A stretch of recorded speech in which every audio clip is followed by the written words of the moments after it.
नमस्कार, good morning. पिछले video में हमने अपकिरण के माप मेजर्स ऑफ डिस्पर्सन में जो विभिन्न विधियां हैं गणना करने की, उनको विस्तार से समझा था। आज हम अपकिरण के माप यानी कि एक्स श्रेणी के फैलाव या बिखराव या विचरण को मापने की जो रीतियां होती हैं, उनमें से एक प्रमुख रीति प्रमाप विचलन, स्टैंडर्ड डेविएशन, जिसको हम एसडी बोलते हैं बोलचाल में, और ये इसका सिंबल है जो वास्तव में ग्रीक वर्ड है, लेटर है, सिग्मा कहलाता है, परंतु बोलचाल में हम इसको जब लिखते हैं तो साथ में एसडी बोलते हैं। तो इसका प्रयोग हम कैसे ये कैलकुलेट किया जाता है, इसको हम जानने का प्रयास करेंगे। इसके विभिन्न विधियों के माध्यम से और विभिन्न प्रकार की श्रेणियों में प्रमाप विचलन की गणना कैसे की जाती है, इसको समझेंगे। प्रमाप विचरण अगर एसडी की कंप्यूटेशन की जाए तो ये एक निरपेक्ष माप होगा अपकिरण का, और इसके पश्चात अगर हम इसका कोएफिशिएंट कंप्यूट कर लें एसडी बाई एक्स बार के सूत्र से, तो ये एक गुणांक है। अगर दो या अधिक श्रेणियों में तुलना करनी है तो हमें कोएफिशिएंट ऑफ वेरिएशन या coefficient of standard deviation, coefficient of variation का मतलब हो गया SD upon x bar multiplied by 100, ये प्रतिशत में होता है। तो दो या अधिक श्रेणियों में तुलना करने के लिए हमेशा सापेक्ष या रिलेटिव मेजर यानी कोएफिशिएंट की गणना करनी होगी, और अगर निरपेक्ष माप की जरूरत है, केवल एसडी पूछा गया है तो हम एसडी की गणना कर सकते हैं। यहाँ पे मैंने सूत्र कुछ लिखे हैं पहले से ही, इनको हम समझते हैं कि अगर कोई श्रेणी दे रखी है तो उस श्रेणी में इन सूत्रों का प्रयोग किस प्रकार से किया जाता है। आई इंडिविजुअल के लिए, डी डिस्क्रीट के लिए और सी कंटिन्यूअस के लिए, यानी कि डिस्क्रीट और कंटिन्यूअस सीरीज खंडित और सतत समांक माला में सूत्रों में कोई परिवर्तन नहीं है। ये ठीक उसी प्रकार से रीतियां यहाँ पर अप्लाई की जाती हैं जिस प्रकार से पहले हमने मीन, माध्य, समांतर माध्य के समय देखा था, उसी प्रकार की रीतियां हैं। प्रत्यक्ष रीति में यहाँ पर आप देखिए summation D square upon N, और ये अंडर रूट उसका किया हुआ है, तो प्रत्यक्ष रीति में ये सूत्र है। और अगर डिस्क्रीट और कंटिन्यूअस लगाए तो summation F D square upon N. यहां पर एक बात महत्वपूर्ण है कि जब हम डी की कंप्यूटेशन कर रहे हैं तो डी का मतलब होता है एक्स माइनस एक्स बार, यानी कि वास्तविक माध्य से पद मूल्यों का अंतर। इस प्रकार से हम एक सीरीज बना लेंगे। अगर मैं इसको संक्षिप्त उदाहरण के रूप से प्रस्तुत करूं तो जो हमें एक्स श्रेणी दे रखी हो, मान लेते हैं 2, 4, 6 और 8, तो सबसे पहले आप क्या करेंगे इस स्टेप में कि आप समेशन एक्स अपॉन एन की सहायता से एक्स बार को कंप्यूट कर लेंगे। यहां पे एक 10 मूल्य और मान लेते हैं, तो एन यहां पर हो गया कितना, 5। समेशन एक्स इनका योग करके हम यहां पर प्रतिस्थापित कर देंगे, इससे एक्स बार आ जाएगा। आज के वीडियो में हम कंप्यूटेशन पार्ट को नहीं ले रहे हैं, एप्लीकेशन पार्ट को ले रहे हैं कि कैसे ये सूत्र का प्रयोग किया जाना चाहिए। कैलकुलेशन फिर हम अगले वीडियो में भी सवालों को करेंगे। यहां पर हम डी की कंप्यूटेशन करें एक्स माइनस एक्स बार के सूत्र से, तो ये प्रत्येक वैल्यू में से हर बार इस लाइन में, इस लाइन में, इस लाइन में, लास्ट लाइन में अगर आप बात करें तो 10 में से ये जो एक्स बार आया है इस वैल्यू को घटाएं और यहां पर लिखें, तो ये हो गया डी। हमें चाहिए फार्मूले में ऐसी श्रेणी जिसके ऊपर डी स्क्वायर हो, उसका योग, तो हमें एक कैलकुलेशन और करनी पड़ेगी, डी स्क्वायर, और इसका जो योग है वो समेशन डी स्क्वायर आ जाएगा। तो इस प्रकार से समेशन डी स्क्वायर यहां पर रखेंगे और एन यहां पर लिखेंगे। और अगर ये मान लो कंटिन्यूअस सीरीज है तो ये एस डी यहां पर आ जाएगा, और अगर यही कंटिन्यूअस सीरीज है तो क्या विशेष बात होगी कि आपको प्रश्न में साथ में फ्रीक्वेंसी भी दे रखी होगी, साथ में फ्रीक्वेंसी भी दे रखी होगी, मान लो कुछ इस प्रकार से। तो आप इस सूत्र का प्रयोग कैसे करेंगे, डिस्क्रीट और कंटिन्यूअस की स्थिति में इस सूत्र का प्रयोग कैसे करेंगे। एफ डी स्क्वायर, तो आपको अभी भी डी की श्रेणी चाहिए, और डी का मतलब क्या होता है, एक्स में से एक्स बार को घटाना। इस बार सीरीज कौन सी है, डिस्क्रीट, क्योंकि एक्स भी है और एफ भी है। तो आप एक्स बार की कंप्यूटेशन फिर सबसे पहले कर लेंगे। आप चाहें तो summation F X upon N से कंप्यूटेशन कर सकते हैं। तो आपको डी से पहले एक गणना और करनी पड़ेगी, वो होगी एफ एक्स। इसका योग आप करेंगे तो समेशन एफ एक्स, और इस समेशन एफ एक्स का उपयोग यहां पर करके, एन का मतलब फ्रीक्वेंसी का योग होता है डिस्क्रीट सीरीज में, तो यहां पर एन का उपयोग आप इस प्रकार से करके एक्स बार ज्ञात कर लेंगे। एक्स बार ज्ञात करने के बाद में ये जो एक्स के वैल्यूज हैं, इसमें से हर बार आप एक्स बार को सब्ट्रैक्ट करके इस फार्मूले का उपयोग करके डी निकालेंगे। और फार्मूले में चूंकि डी एफ डी स्क्वायर चाहिए, तो पहले डी स्क्वायर कंप्यूट कर लेंगे। कैसे, मैं एक एग्जांपल ले लेता हूं कि अगर ये वैल्यू यहां पर 4 आया है, तो यहां पर 4 का होल स्क्वायर करेंगे अगर आप, तो ये 16 आ जाएगा। डी स्क्वायर आने के बाद में आप इसको एफ से मल्टीप्लाई कर लें, तो एफ डी स्क्वायर आ जाएगा, और ये वो वैल्यू है जो यहां पर आपको चाहिएगी। तो समेशन एफ डी स्क्वायर, तो डिस्क्रीट सीरीज में इस प्रकार से हम समेशन एफ डी स्क्वायर को यहां से लेके आएंगे, और एन का मतलब फ्रीक्वेंसी का योग। अगर यही कंटिन्यूअस सीरीज है, तो कंटिन्यूअस सीरीज में भी यही बात है। अगर आपको ध्यान है तो कंटिन्यूअस सीरीज में क्या विशेष बात होती है कि समान अंतराल के वर्ग होते हैं और उनके साथ में उनकी फ्रीक्वेंसी होती है। अगर मैं इसी सवाल को बदल दूं, तो ग्रुप्स यहां पे हमें बनाने, ग्रुप्स दे रखे होंगे आपको प्रश्न में, फिलहाल मैं बना रहा हूं यहां पर। तो ये 1 से 3, 3 से 5, 5 से 7, 7 से 9 और 9 से 11 अगर हो, तो इस प्रश्न में कोई फर्क नहीं पड़ेगा। यहां पर आप देखिए कि ग्रुप दे रखा है, इसके अगर आप मिड वैल्यू कंप्यूट कर लें तो वो एक्स सीरीज हो जाती है कंटिन्यूअस सीरीज में। तो ये हमने मिड वैल्यू निकाल लिया, इसका मिड वैल्यू ये रहा, और इसके बाद में ये प्रोसेस ऐसे ही चलेगा जिस प्रकार से आपने अभी डिस्क्रीट सीरीज में देखा। तो ग्रुप्स अगर दे रखे हो तो उसके मिड वैल्यू, ये काम एक्स्ट्रा हुआ, और बाकी उसके बाद में जो कैलकुलेशंस का तरीका है वो उसी प्रकार से हो जाएगा। तो इस प्रकार से प्रत्यक्ष रीति में स्टैंडर्ड डेविएशन की कैलकुलेशन हो सकती है, चाहे वो इंडिविजुअल सीरीज दे रखी हो, व्यक्तिगत समंकमाला या खंडित समंकमाला या सतत समंकमाला, इनमें हम ये कंप्यूटेशन कर सकते हैं। दूसरी रीति देखिए, लघु रीति।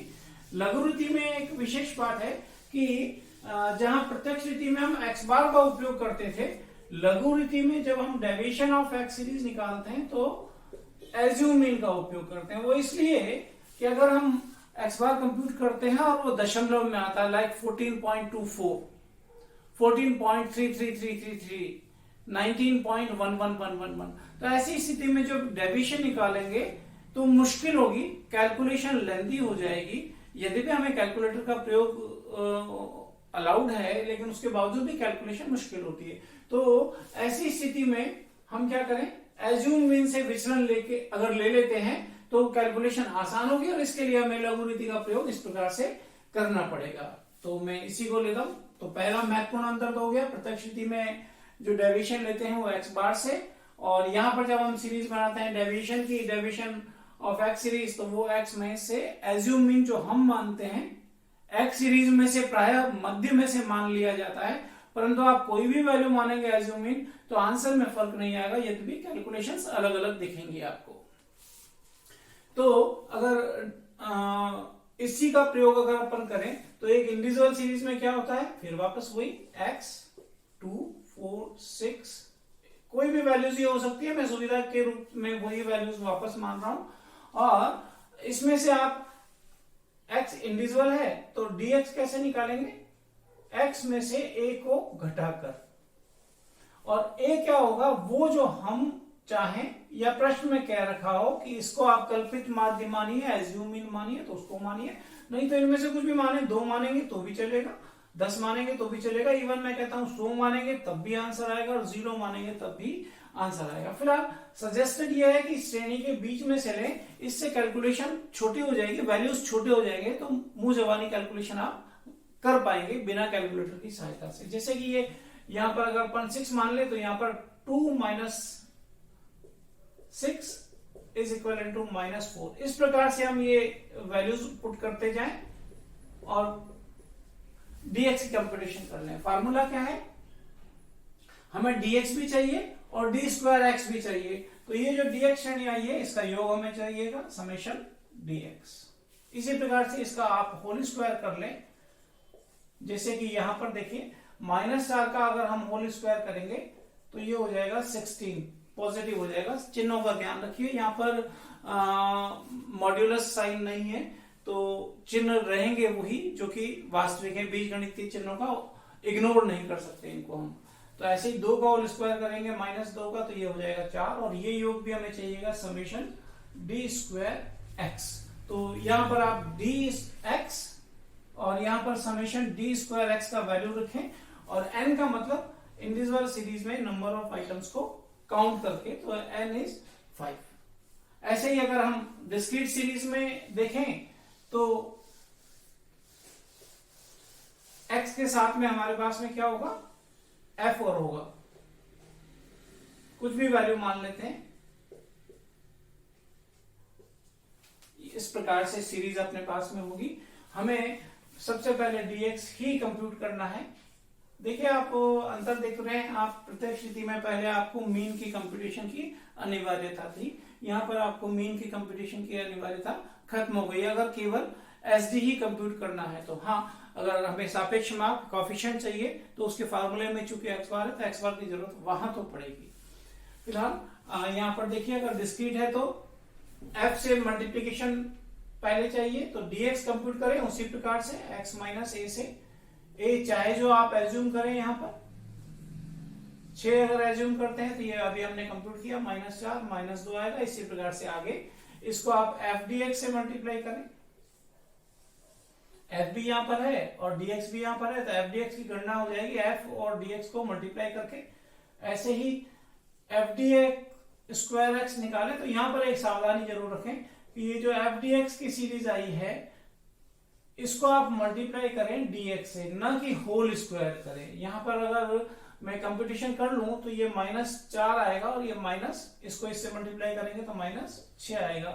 तो इसको किससे मल्टीप्लाई करना है, वापस dx से मल्टीप्लाई करना है। इसको किससे मल्टीप्लाई करना है, इसको dx से मल्टीप्लाई करना, न कि इसका होल स्क्वायर करना है। बाई चांस ये वैल्यू इन दोनों को मल्टीप्लाई करने पर 16, लेकिन यहाँ पर देखिए अंतर दिखेगा कि ये आ रहा है 12, अगर होल स्क्वायर कर लेंगे तो यहाँ पे 36 हो जाएगा। तो ये फर्क है, इसको आप ध्यान में रखें।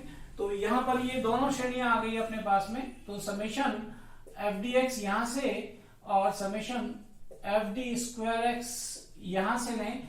n का मतलब फ्रीक्वेंसी का योग होता है, वो यहां से लें। तो ये 3 वैल्यूज इस फार्मूले में डालें तो ये कैलकुलेशन हो जाएगी एस डी की, चाहे वो डिस्क्रीट सीरीज हो कंटिन्यूअस सीरीज हो। तो अभी अभी हमने देखा कंटिन्यूअस और डिस्क्रीट में बहुत अंतर नहीं है, ये इसी प्रकार से होगा। ग्रुप्स देखिए, अगर अपन ग्रुप्स बना लें इसके 1 से 3, मिड वैल्यू हो जाएगी 2 इसकी। अब ये कंटिन्यूअस सीरीज है तो ये मिड वैल्यू कहलाएंगे।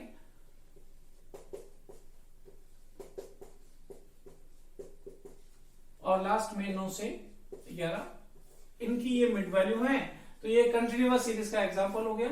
और अगर ये कंटिन्यूअस है तो भी आगे की कैलकुलेशन में कोई फर्क नहीं आएगा, ये इसी प्रकार से कैलकुलेट किए जाएंगे।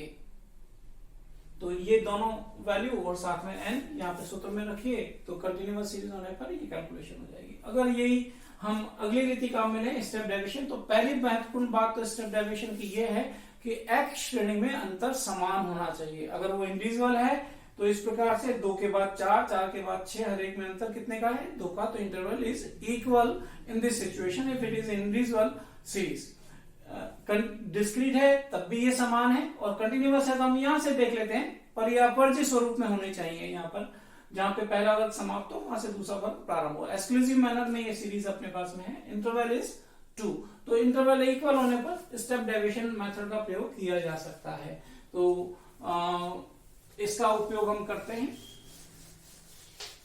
इसी प्रकार से फिर देखते हैं जो महत्वपूर्ण अंतर है फिर वहां पर देखिए ध्यान से, यहां पर जो डी डैश एक्स होगा स्टेप डेविएशन मेथड में, डैश का साइन है यहां पर, वो क्या है एक्स माइनस ए। ये तो हमने यहां तक तो हमने लघु रीति में भी देखा था, इसका सूत्र जो था वो यही था। और इसमें आई का भाग देते हैं, आई इक्वल है, हर बार समान वैल्यू है उसका भाग दे देंगे, तो जो डेविएशन के मूल्य है वो आई से डिवाइड होके छोटे हो जाएंगे। यहां पर हमने डेविएशन निकाला था, यहां पर हम स्टेप डेविएशन निकाल रहे हैं, यानी कि डेविएशन में जो ये इस यहां पर कंप्यूट किया गया था लघु रीति में, उसमें अगर हम आई का भाग दे दें तो ऐसी स्थिति में वो स्टेप डेविएशन हो जाएंगे। अगर उसी एग्जांपल को चलिए वापस से वही ले लेते हैं, इंडिविजुअल सीरीज की बात है, एक्स श्रेणी अगर अपने को दे रखी है 2, 4, 6, 8 और 10, अगर ये इंडिविजुअल सीरीज है तो सबसे पहले आप डी डैश एक्स निकालेंगे, कैसे, x minus A upon I से, और आई वो है वो दो लगातार पदों का अंतर जो सब में समान होना चाहिए, जो कि है हर बार कितना है आई 2 है, तो आई 2 है।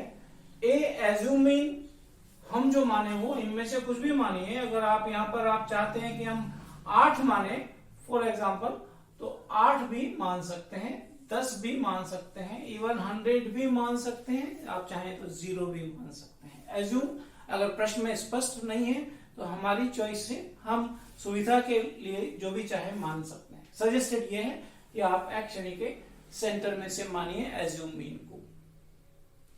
फिलहाल चूंकि हमने 8 माना है तो मैं यहाँ पे सबसे पहले इसी की कैलकुलेशन कर रहा हूं कि x का वैल्यू ये वाला 8 और a का मतलब ये वाला 8 अपॉन i का मतलब 2, ये कितना आया 0। और इसको याद भी रखिए कि यहां पर जिसको आपने एज्यूम माना है उसके सामने डेविएशन हमेशा ही 0 होता है। अगर मैं वापस आप पहली वैल्यू को कंप्यूट करूं तो 2 this value 8 from here I is 2 minus 6 is the result of numerator side और डिनोमिनेटर में 2 है तो -3 इसका रिजल्ट हो जाएगा। इसी प्रकार से यहां पर करें तो -2, यहां पर करें तो -1। स्टेप डेविएशन की यही खासियत है कि जहां पर 0 है उससे पहले अगर सीरीज असेंडिंग मैनर में है, आरोही क्रम में है, तो इस 0 से ठीक पहले -1, -2, -3 होंगे और बाद में +1 और आगे वैल्यू होता था ऐसे ही +2, +3, +4 होते। तो हम चाहते तो स्टेप डेविएशन में डी डैश एक्स की वैल्यू सीधा ही लिख सकते हैं, एज्यूम के सामने 0, उससे पहले वाले -1, 2, 3, 4 क्रम से और बाद वाले +1, 2, 3, 4 क्रम से। हमें सूत्र में चूंकि इंडिविजुअल है तो डी डैश स्क्वायर भी चाहिएगा, तो यहां पर डी डैश स्क्वायर भी कर लें। तो ये जो दो योग हैं, summation D dash square x इधर वाला और ये पहले वाला समेशन डी डैश एक्स, और n का मतलब number of items bye counting them, तो ये हो जाएगा 5। तो ये तीनों वैल्यू यहां पर आप प्रतिस्थापित कर दीजिए तो ये कैलकुलेशन एसडी की हो जाएगी। ठीक इसी प्रकार से यहाँ पर अगर हम देखें डिस्क्रीट और कंटिन्यूअस में तो क्या विशेष बात होगी, कैलकुलेशन का तरीका नहीं बदलेगा। एक्स आपके पास में है, फ्रीक्वेंसी आप कुछ भी मान लें,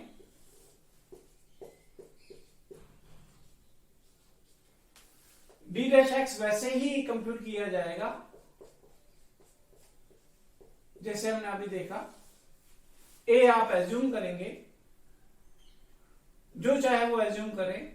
मान लें कि 4 एज्यूम आप करते हैं तो 2 में से 4 को माइनस करेंगे तो -2, और 4 में से 4 को माइनस करेंगे 0, और 6 में से 4 को माइनस करेंगे तो +2। इसी प्रकार से आगे के वैल्यू डी, हमें फार्मूले में f से मल्टीप्लीकेशन चाहिए डी डैश एक्स का, तो एक कॉलम बनाए, dx यहां पर है, इसको मल्टीप्लाई करें इससे, तो इन दोनों का प्रोडक्ट है वो -4 और इन दोनों का जो प्रोडक्ट है वो 0। इसी प्रकार से f dx की वैल्यूज आगे की कंप्यूट हो जाएंगी। और f d dash square x, अभी जैसे मैंने आपको कहा कि ध्यान रखें इसकी कैलकुलेशन में होल स्क्वायर नहीं करना है, f dx की वैल्यू को d डैश एक्स से मल्टीप्लाई करना है। This is to be multiplied with -2 and result would be 8, positive 8, इन दोनों को मल्टीप्लाई करेंगे तो ये 0। इस प्रकार से ये दोनों वैल्यूज को मल्टीप्लाई करके यहां पर आपको लिखना है।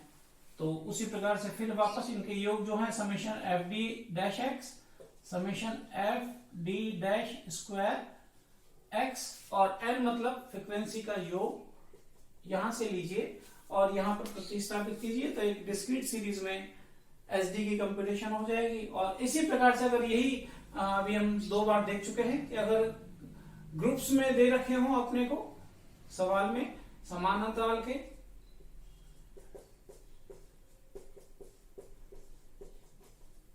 तो पहला काम आप ये करें कि जो ग्रुप्स दे रखे हैं समान अंतराल के उनकी मिड वैल्यू कंप्यूट कर लें, वो हो जाएगी x।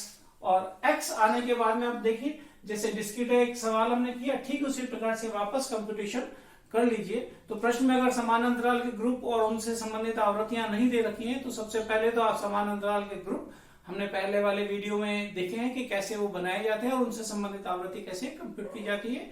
अगर कहीं डाउट है तो उस वीडियो को वापस से देख लीजिएगा।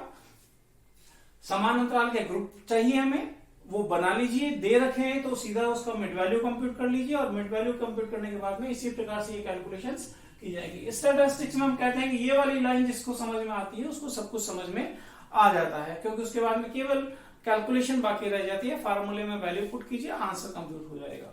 तो इस प्रकार से ये हो जाएगा। यहाँ पर मैंने लिखा है योग और आकलन रीति। वास्तव में जब हम इंडिविजुअल की बात कर रहे हैं तो ये मौलिक मूल्यों से कैलकुलेशन की गई है कि यहाँ पर ये फार्मूला सेम वही है जो लघु रीति का है। अंतर सिर्फ इतना है कि वहां पे डेविएशन लेके उसका स्क्वायर किया था और यहाँ पर जो मौलिक मूल्य एक श्रेणी के दे रखे हैं उसी का स्क्वायर है। यहाँ पर कई बार हम रिप्लेसमेंट में एक्स बार भी लिख सकते हैं क्योंकि summation X upon N is X bar. जहां पर हम बात कर रहे हैं डिस्क्रीट और कंटिन्यूअस सीरीज की, तो वहां पर हम जो योग रीति है या आकलन रीति है समेशन मेथड, इसमें आप देख रहे हैं √2 कैपिटल F2 माइनस F1 का whole square and after this root, सभी में आफ्टर दिस रूट है जब भी आई से मल्टीप्लीकेशन है। इस रूट यानी कि ये जो कैलकुलेशन है यहां से यहां तक ये कैलकुलेशन जब आ जाएगी उसके बाद में फिर उसको आई से मल्टीप्लाई करना है अपने को। अब यहाँ पर 2 सिंबल हैं, एक F1 और दूसरा F2। इनको हम समझ लें। ये जो F1 है ये कंप्यूट होगा समेशन CF1 अपॉन एन से और ये F2 कंप्यूट होगा समेशन CF2 अपॉन एन से। फिर वापस कि ये जो CF1 है और CF2 है ये क्या है। तो CF1 का मतलब होता है कि जब भी हमें एक प्रश्न दे रखा हो डिस्क्रीट का या कंटिन्यूअस का, अगर मिड वैल्यू लगा लेंगे तो यही कंटिन्यूअस का सवाल कहला जाएगा और मिड वैल्यू को छुपा देंगे तो यही डिस्क्रीट का सवाल कह जाएगा। अब तक आप ये सब समझ चुके हैं। अगर हमें फ्रीक्वेंसी दे रखी है तो हमें x नहीं चाहिए फिलहाल इस बात को समझने के लिए, तो मैं x नहीं लिख रहा हूं। 2 3 7 9 2 1 मान लो ये हमें फ्रीक्वेंसी डिस्ट्रीब्यूशन दे रखा है तो पहले तो इसका योग कर लें, ये कहलाएगा n।